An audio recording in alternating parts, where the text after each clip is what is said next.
This video is part of a series of videos created to familiarize you with the operation of the GFC 600 Digital Autopilot. We'll focus on annunciations displayed on the GMC 605C mode controller, while showing comparative annunciations on the original GMC 605. In this video, you'll learn how to set the system up to capture lateral and vertical targets. A lateral target could be a GPS course line, a localizer, or a VOR radial. A vertical target could be a selected altitude, an altitude designated in the flight plan, or a glide slope or glide path associated with an approach. We'll cover vertical navigation and approaches in further videos in this series, so in this video, we'll show capturing a course line and selected altitudes. A GPS course line is created whenever you enter a flight plan into a navigator device, such as the GTN-XI. This magenta line can represent a simple direct-to course line, or contain numerous waypoints leading to your destination. When given vectors to intercept a course line, you adjust the heading bug to the designated heading, and then select heading mode. In order to arm capture of the course line, you select the nav button. Observing the AFCS status indication on the mode controller, you will see HDG showing in green and GPS showing in white, indicating that you're in heading mode and the GPS course is armed for capture. Whether you're being given vectors or are selecting your own headings, once the CDI nears the course line, GPS mode will become the active mode.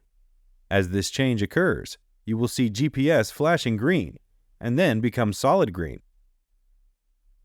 Note that there are differences between CDI displays, with some having 5 dots of deflection per side and the typical Garmin CDI with 2 dots per side. Regardless of the number of dots, course capture occurs as the CDI indication nears the center. One thing to keep in mind for course intercepts and captures is that the leg you want to capture must be the active leg.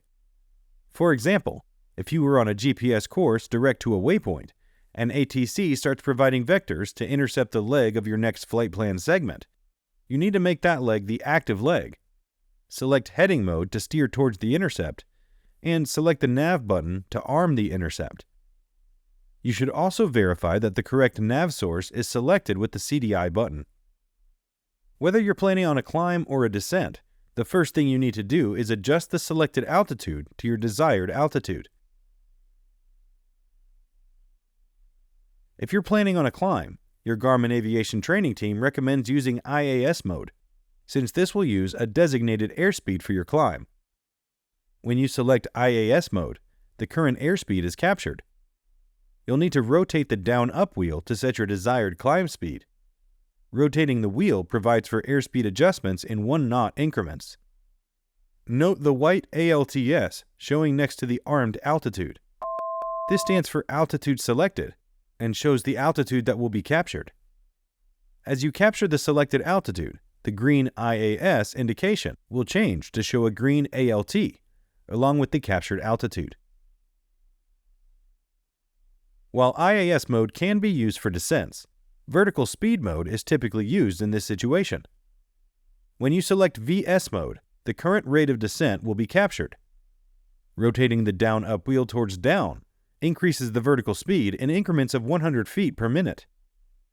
Since we see ALTS is armed for 3,000 feet, we can expect that to be captured. As the altitude is captured, we see the VS indication go away and a green ALT will show, along with the captured altitude. Okay, now you've seen how to set your system up to capture basic targets, such as course lines and altitudes. Be sure to view the additional videos in this series to see how to set your system up for vertical navigation and approaches, and how the missed approach is conducted. Thank you for taking the time to learn more about your Garmin equipment, and thanks for flying Garmin.